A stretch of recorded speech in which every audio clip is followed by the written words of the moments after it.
For decades, one of the biggest bottlenecks in Canadian housing development hasn't been a lack of land or builders. It's been the complex maze of zoning and permitting.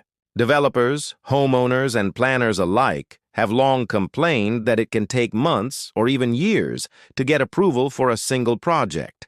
Each rezoning request often triggers multiple rounds of public hearings, city council debates, and bureaucratic reviews. As Canada faces an unprecedented housing supply crisis, cities are realizing they need to do more than talk about affordability.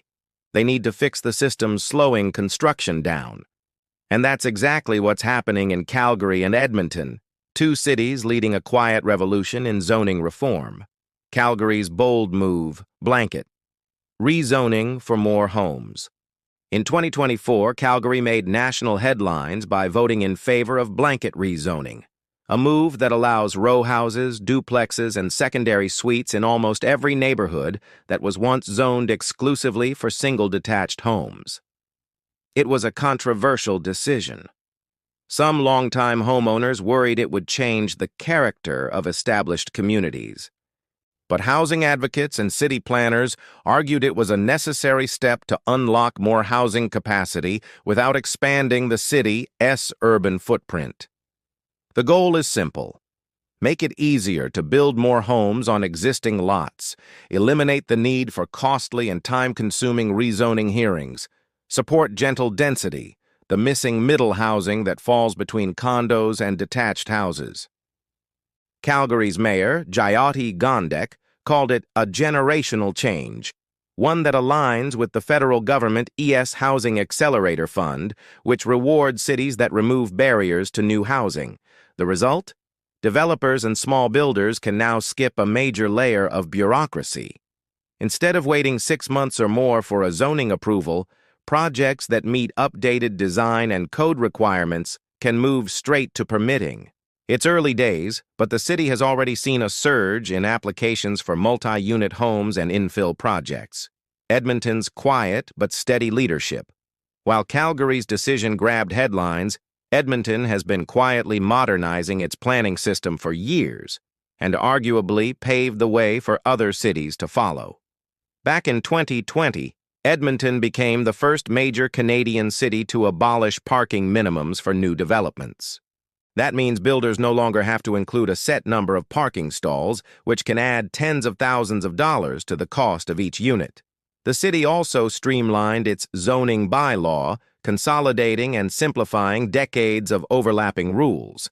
Where developers once faced dozens of confusing residential categories, Edmonton now uses a more flexible, outcome-based system. The intent is to make zoning more predictable, transparent, and adaptable, especially for infill and mixed-use projects.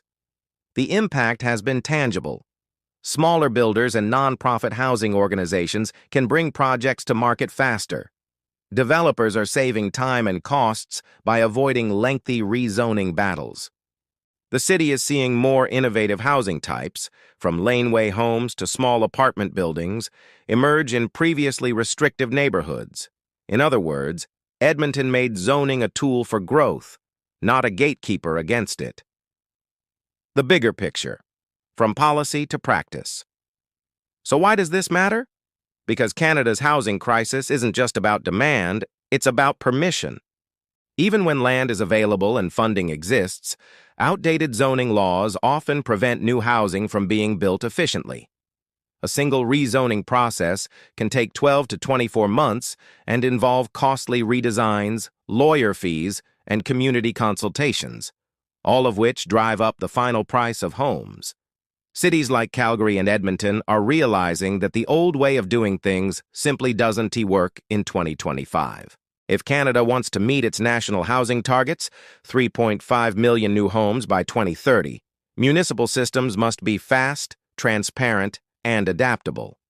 By pre-approving certain types of density and simplifying zoning layers, both cities are proving that housing reform can be practical, not just political. The role of technology and process modernization.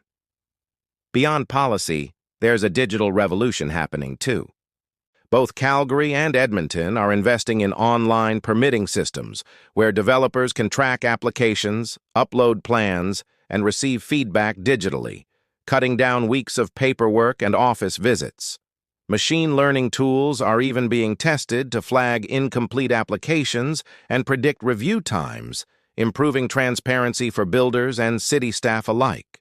For the public, this means faster projects, less uncertainty, and eventually, more housing supply hitting the market sooner.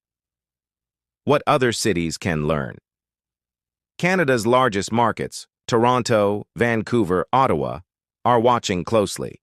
While each region faces different political pressures, the lessons from Alberta are clear. Simplify zoning codes. Too many overlapping categories create confusion and delay. Permit gentle density by default. Allow duplexes, triplexes, and rowhouses in most residential zones.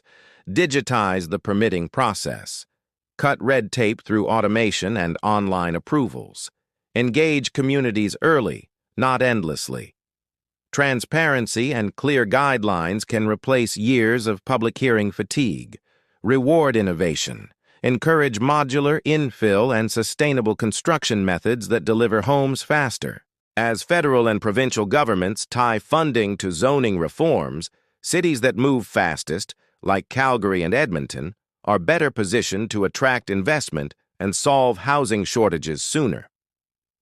The road ahead. The path to housing reform is never smooth. Change brings tension between homeowners and renters, between heritage and modernity, between city planners and local councils. But Calgary and Edmonton have shown courage in confronting one of the hardest truths in housing policy. You can solve a housing crisis with 1970s zoning rules. Their approach is pragmatic, data-driven, and rooted in the understanding that density done well strengthens communities, creating more walkable neighborhoods, efficient infrastructure, and economic vitality. Conclusion: a shift from gatekeeping to green lighting. What's happening in Alberta may soon become the new Canadian standard.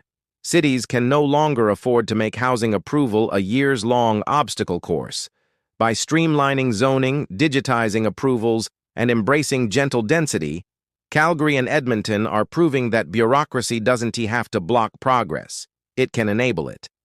And for Canadians struggling to find a home, these policy shifts could mark the beginning of something even bigger, a housing system that finally works for the people it's meant to serve.